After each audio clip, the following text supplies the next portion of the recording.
વડોદરામાં વાઘોડિયા પાલિકાની ચૂંટણીનો જામ્યો છે માહોલ। જી હા, પ્રભારી ઋત્વિજ પટેલની હાજરીમાં ભાજપની એક સભા યોજાઈ। સભામાં ધારાસભ્ય ધર્મેન્દ્રસિંહ વાઘેલાના ધમકીના સૂર જોવા મળ્યા। કમળ સિવાય કોઈને મત આપવાનું કહે તો મને કહેજો, ભાજપ સિવાયની કોઈ વાત કરે તો સીધો કરી નાખીશું, પેનલ તોડી કોઈ જીતી જશે તો પણ તેને ઘર ભેગો કરીશું તેવું જણાવ્યું।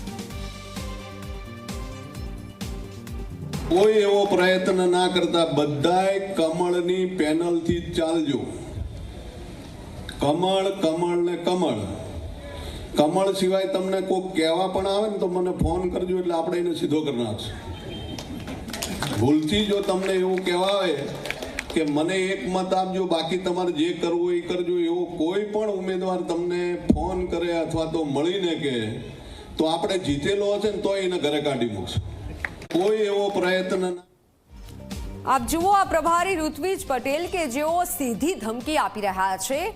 કમળ સિવાય કોઈને મત આપવાનું કહે તો મને કહેજો, ભાજપ સિવાયની કોઈ પણ વાત કરે તો સીધો કરી નાખશું, જાહેર મંચ પરથી સીધો કરી નાખશું, આવી ભાષાનો પ્રયોગ કરાયો છે, ધમકી આપી છે। અને આ જે વિડીયો વાયરલ થયો છે તેને લઈને અનેક સવાલ ઉઠી રહ્યા છે। વાઘોડિયા પાલિકાની ચૂંટણીમાં હવે જે દ્રશ્યો સામે આવી રહ્યા છે, ધમકી પર નેતાઓ ઉતરી આવ્યા છે। કમળ સિવાય કોઈને મત આપવાનું કહે તો મને કહેજો, કમળની વાત કરી છે અને સાથે પેનલ તોડી કોઈ જીતી જશે તો પણ તેને ઘર ભેગો કરીશું। વાઘોડિયા પાલિકાની ચૂંટણીમાં આ રીતે જાહેર મંચ પરથી ભાજપના નેતા બોલ્યા છે।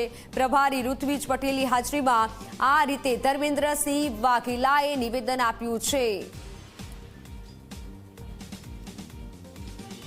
એવો પ્રયત્ન ના કરતા બધાય કમળની પેનલથી ચાલજો।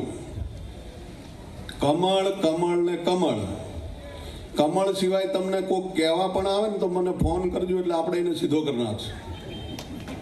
ભૂલથી જો તમને એવું કહેવા આવે કે મને એક મત આપજો, બાકી તમારે જે કરવું એ કરજો, એવો કોઈ પણ ઉમેદવાર તમને ફોન કરે અથવા તો મળીને કહે તો આપણે જીતેલો હશે ને તો એને ઘરે કાઢી મૂકશું।